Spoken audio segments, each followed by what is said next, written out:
ഹൃദ്രോഗികൾ പലപ്പോഴും വളരെ ക്ഷീണിതരായിട്ട് കാണപ്പെടാറുണ്ട്. അതിന്റെ ഒരു പ്രധാന കാരണം രക്തത്തിന്റെ അളവ് കുറയും എന്നുള്ളതാണ്. എന്തുകൊണ്ടാണ് ഒരു വ്യക്തിക്ക് ഹൃദയത്തിന് അസുഖം വരുമ്പോൾ രക്തത്തിന്റെ അളവ് കുറയുന്നത്? പലപ്പോഴും ഹാർട്ടിലെ ബ്ലോക്കിനെ കുറിച്ചും ഹാർട്ടിന്റെ പമ്പിങ്ങിനെ കുറിച്ചും ശ്രദ്ധാലുക്കളാവുന്ന ഡോക്ടർമാരും രോഗിയുടെ രക്തത്തിന്റെ അളവ് കുറയുന്നത് ശ്രദ്ധിക്കാറില്ല. ഇത് പലപ്പോഴും അപകടത്തിൽ കൊണ്ടെത്തിക്കാറുണ്ട്. അനീമിയ എന്നാണ് ശരീരത്തിൽ രക്തം കുറയുന്നതിന് പറയാം. ഇതൊന്നുകിൽ ചുവന്ന രക്താണുക്കളുടെ അളവ് കുറയുന്നത് കൊണ്ടാവാം, അതല്ലെങ്കിൽ ഉള്ള ചുവന്ന രക്താണുക്കൾക്ക് ഓക്സിജൻ കൊണ്ടെത്തിക്കാനുള്ള കഴിവ് നഷ്ടപ്പെടുന്നത് കൊണ്ടാവാം. ശരീരത്തിന്റെ വിവിധ കോശങ്ങളിലേക്ക് ഓക്സിജൻ എത്തിക്കുന്ന ചരക്ക് ലോറികളാണ് ചുവന്ന രക്താണുക്കൾ. അനീമിയ എന്ന് പറഞ്ഞാൽ ഈ ചരക്ക് കൊണ്ടുപോകുന്ന ലോറികളുടെ എണ്ണം കുറയുന്നു എന്നാണ് അർത്ഥം. ഇത് കാരണം ശരീരം ക്ഷീണിക്കുകയാണ്, ഉന്മേഷക്കുറവ് വരികയാണ്, കിതപ്പ് വരികയാണ്, നീര് കൂടുകയാണ്, തലച്ചോറിന്റെ പ്രവർത്തനം മന്ദിക്കുകയാണ്. ഹൃദ്രോഗമുള്ള ഒരു വ്യക്തിയെ സംബന്ധിച്ചിടത്തോളം രക്തം കുറയാനായിട്ട് 5 കാരണങ്ങളുണ്ട്. ഇതിൽ ഒന്നാമത്തത് നിങ്ങൾ ആരും പ്രതീക്ഷിക്കാത്തതാണ്, ക്രോണിക് ഇൻഫ്ലമേഷൻ. ഹൃദ്രോഗമുള്ള ഒരു വ്യക്തിയെ സംബന്ധിച്ചിടത്തോളം ശരീരത്തിൽ വിട്ടുമാറാത്ത ഒരു നീർക്കെട്ട് ഇൻഫ്ലമേഷൻ സംഭവിക്കുകയാണ്. ശരീരം ഈ നീർക്കെട്ടിനെതിരെ പൊരുതിക്കൊണ്ടിരിക്കുകയാണ്. ഈ പോരാട്ടത്തിന്റെ ഭാഗമായിട്ട് നമ്മുടെ ശരീരം ചെയ്യുന്ന ഒരു പരിപാടിയുണ്ട്. ശരീരത്തിലുള്ള ഇരുമ്പിനെ അത് സ്റ്റോർ ചെയ്ത് വെക്കും. നമ്മളൊരു യുദ്ധമൊക്കെ നടക്കുകയാണെങ്കിൽ ആവശ്യ സാമഗ്രികൾ സ്റ്റോക്ക് ചെയ്ത് വെക്കുന്ന പോലെ അതെടുത്ത് ഉപയോഗിക്കില്ല. ഇത് കാരണം പുതിയ ചുവന്ന രക്താണുക്കൾ ഉണ്ടാക്കാൻ ഇരുമ്പ് കിട്ടാതെ വരികയാണ്. നമ്മൾ എത്ര ഭക്ഷണത്തിലൂടെ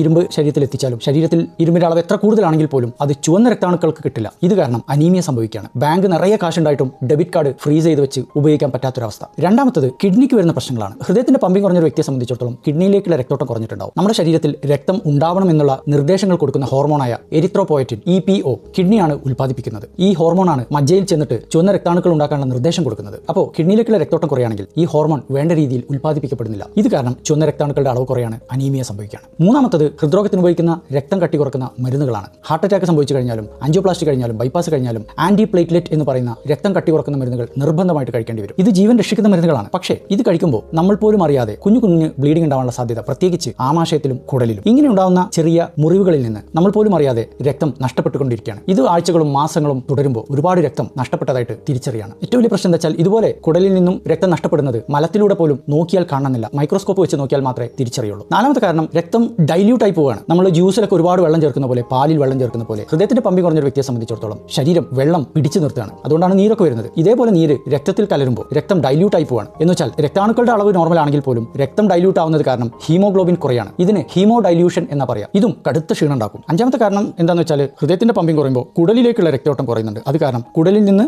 ഭക്ഷണം ആഗിരണം ചെയ്യപ്പെടുന്ന കപ്പാസിറ്റി കുറയാണ്. ഇത് കാരണം ഇരുമ്പ്, വൈറ്റമിൻ B12, ഫോളിക് ആസിഡ് തുടങ്ങിയ രക്തം ഉണ്ടാവാൻ ആവശ്യമായിട്ടുള്ള ന്യൂട്രിയൻസ് വേണ്ടത്ര ശരീരത്തിന് കിട്ടാതെ വരികയാണ്. ഇതില്ലെങ്കിൽ ചുവന്ന രക്താണുക്കൾ ഉണ്ടാക്കാൻ പറ്റില്ല. മാത്രമല്ല ഹൃദ്രോഗികൾ പലരും ഭക്ഷണത്തിന്റെ അളവ് വളരെ കുറച്ചിട്ടുണ്ടാവും. ഇനി നമ്മൾ എന്താണ് ചെയ്യേണ്ടത്? ഹൃദ്രോഗികൾ എപ്പോഴും CBC എന്ന് പറയുന്ന ബ്ലഡ് ടെസ്റ്റ് ചെയ്തുകൊണ്ടേയിരിക്കണം, പ്രത്യേകിച്ച് ഹീമോഗ്ലോബിൻ, PCV തുടങ്ങിയവ. രണ്ടാമതായിട്ട് രക്തക്കുറവുണ്ടെന്ന് കണ്ടെത്തിയാൽ അതിന്റെ കാരണം എന്താണെന്ന് ഡോക്ടറോട് ചോദിച്ച് മനസ്സിലാക്കുക. അതിനായിട്ട് അയൺ സ്റ്റഡി അഥവാ രക്തത്തിലെ ഇരുമ്പിനെ കുറിച്ചുള്ള പഠനം, അതിന്റെ ടെസ്റ്റ് വേണ്ടി വന്നേക്കാം. രക്തത്തിലെ B12ഉം ഫോളിക് ആസിഡും ടെസ്റ്റ് ചെയ്യേണ്ടി വന്നേക്കാം. കിഡ്നി ടെസ്റ്റ് ചെയ്യേണ്ടി വന്നേക്കാം. മലത്തിലൂടെ രക്തം നമ്മൾ അറിയാതെ നഷ്ടപ്പെടുന്നുണ്ടോ എന്നറിയാൻ സ്റ്റൂൾ OB ടെസ്റ്റ് വേണ്ടി വന്നേക്കാം. ഇങ്ങനെ കാരണം കണ്ടെത്തി ആ കാരണത്തിനുള്ള ചികിത്സയാണ് കൃത്യമായിട്ട് കൊടുക്കേണ്ടത്.